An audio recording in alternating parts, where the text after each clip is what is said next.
Welcome to Facts TV News, where everything is true. Fire Brigade suspends sergeant after one-man protest. The Jamaica Fire Brigade has suspended a sergeant who held a one-man protest on Monday. Leo Bennett protested over shift arrangements, which he claimed favors rank and file employees. In a notice to staff dated yesterday, which was obtained by reporters, the brigade says Bennett's demonstration in the vicinity of the headquarters breached the organization's regulations. Reporters understand that during the height of the pandemic, firefighters were allowed to work a 24-hour shift, which many favored. The management has reportedly sought to revert to the normal shift system. This has reportedly caused unease among the rank and file in certain quarters. Bennett took his course to the street in protest on Monday. He was suspended until further notice. Students injured in fight at Hopewell High.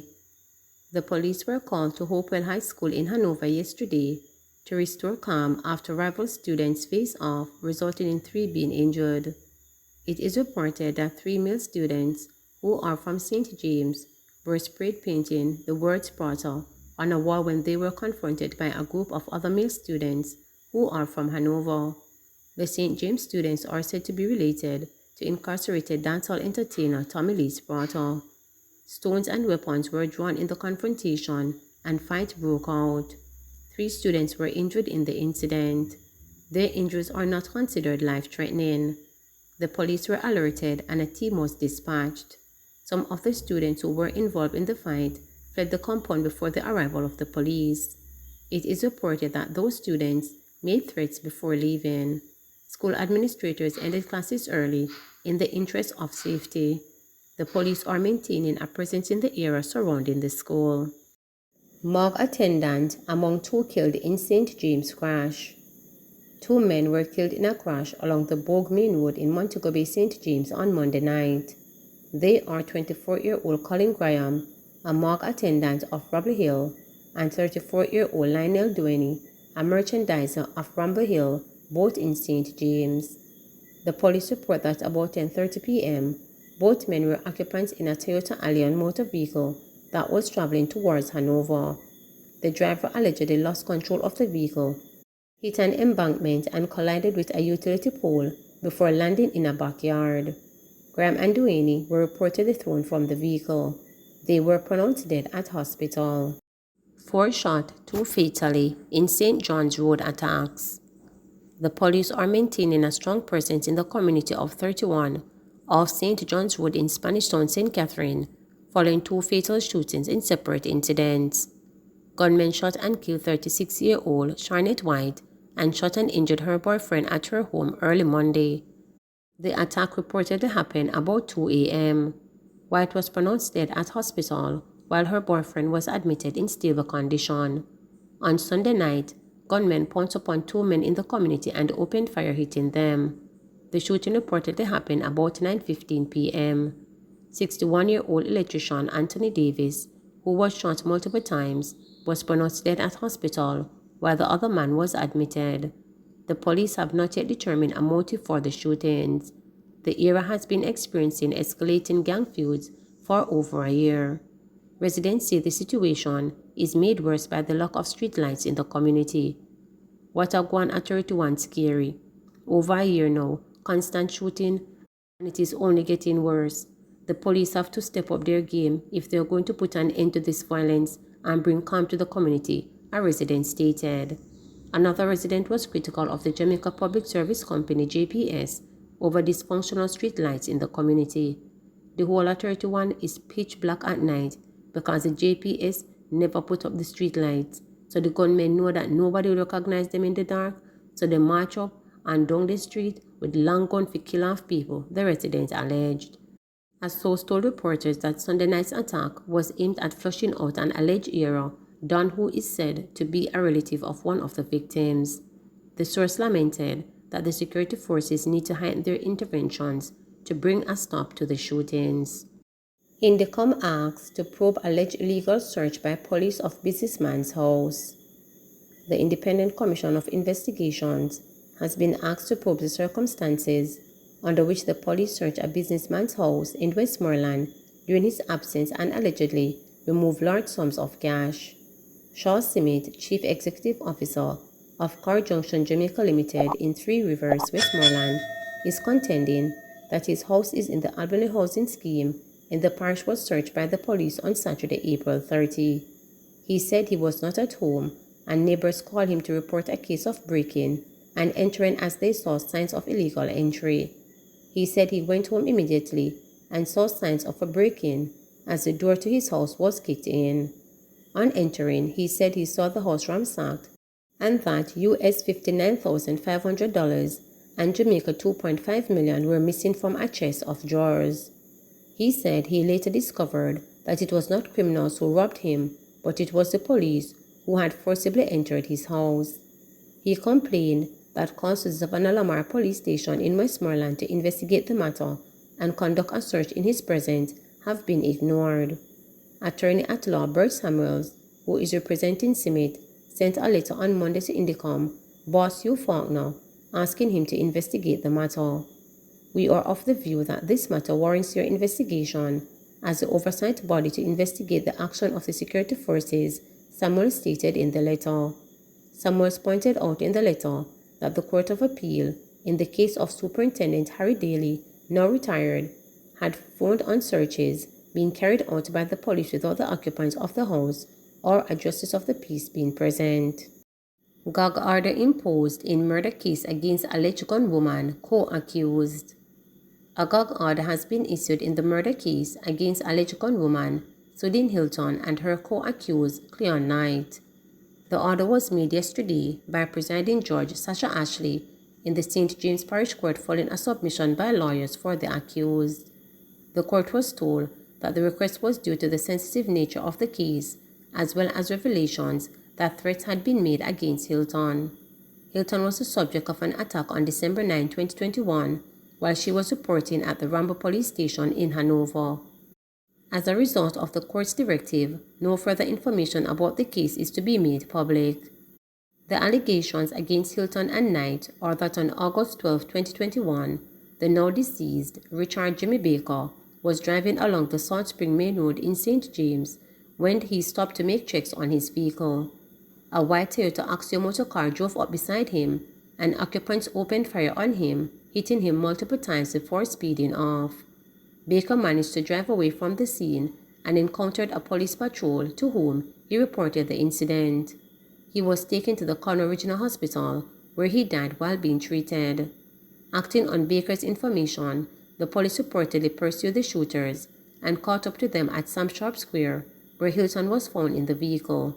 She was arrested and later questioned in the presence of her attorney, following which she was charged. Subsequent investigations led to Knight being arrested and charged. Sections of Melrose Hill Bypass to be closed, traffic changes implemented. Sections of the Melrose Bypass in Manchester are to be closed for 7 months, starting on Sunday, to facilitate the construction of a bridge. As a result, the National Works Agency NWA will be implementing traffic changes along the popular roadway. Manager of Communication and Customer Services at the NWA, Stephen Shaw, says the works form part of the extension of the East-West Toll Road under the Southern Coastal Highway Improvement Project, which is being implemented by the National Road Operating and Construction Company. Shaw says the project, which runs from Maypen in Clarendon to Williamsfield in Manchester, will incorporate a section of the existing Melrose bypass that will be upgraded to 4 driving lanes. He says that the NWA and NROCC, along with the main contractor China Harbour Engineering Company, had agreed that the partial close of the main road is necessary to better manage the construction of the bridge. As a result of the closure, traffic from the direction of Burroughs heading towards Williamsfield will continue to use a limit section of the existing Melrose bypass.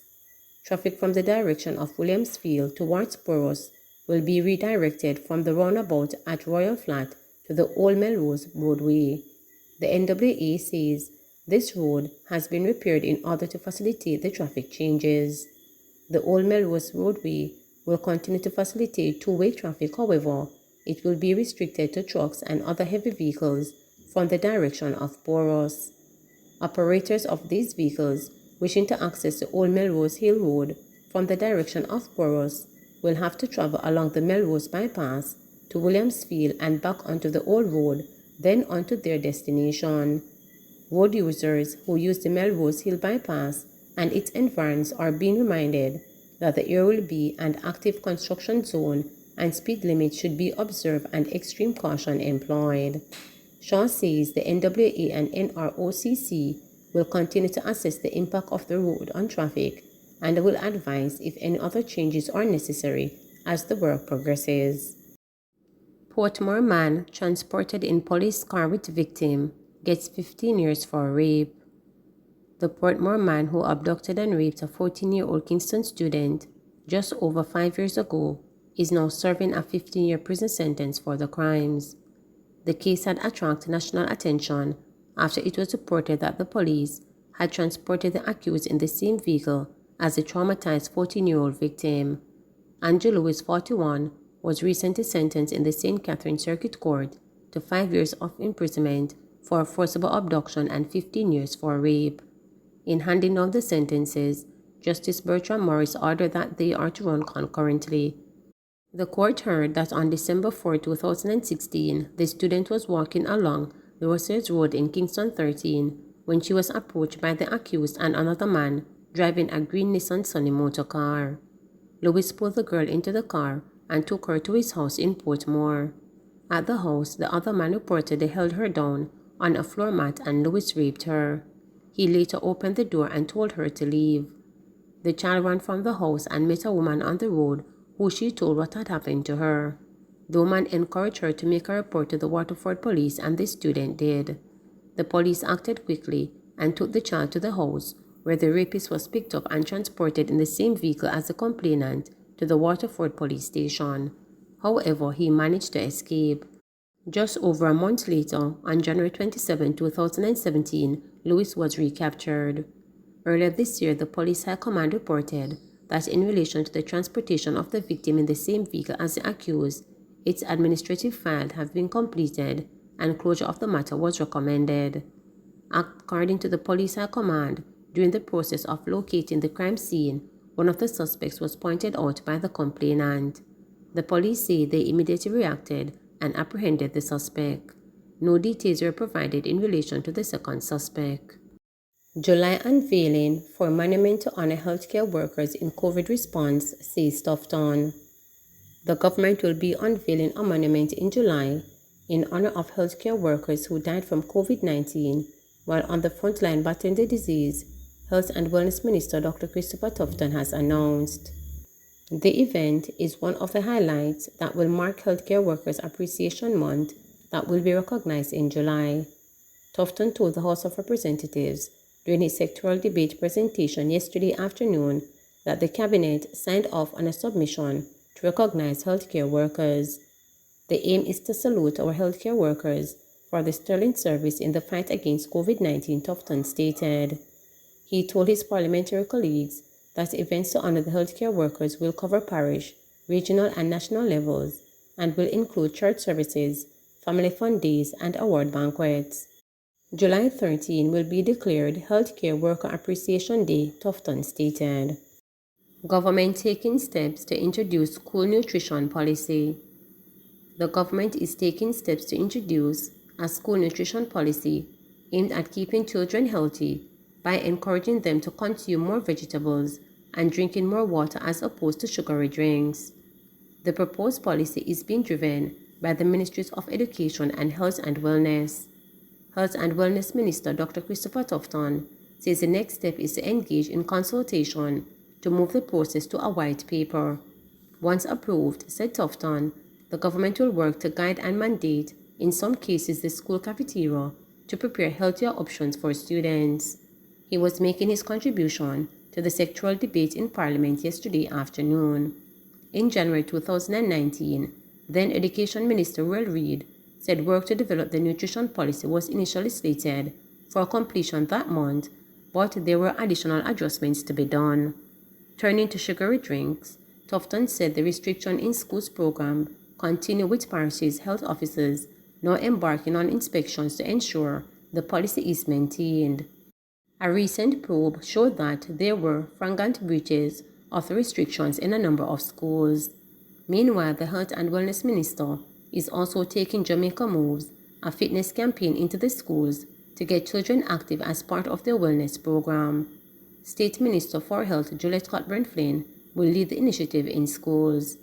I urge us today as legislators to work together to respond to this crisis being faced by our children, Tufton said. Please remember to subscribe, like, share, and click the notification bell for daily updates.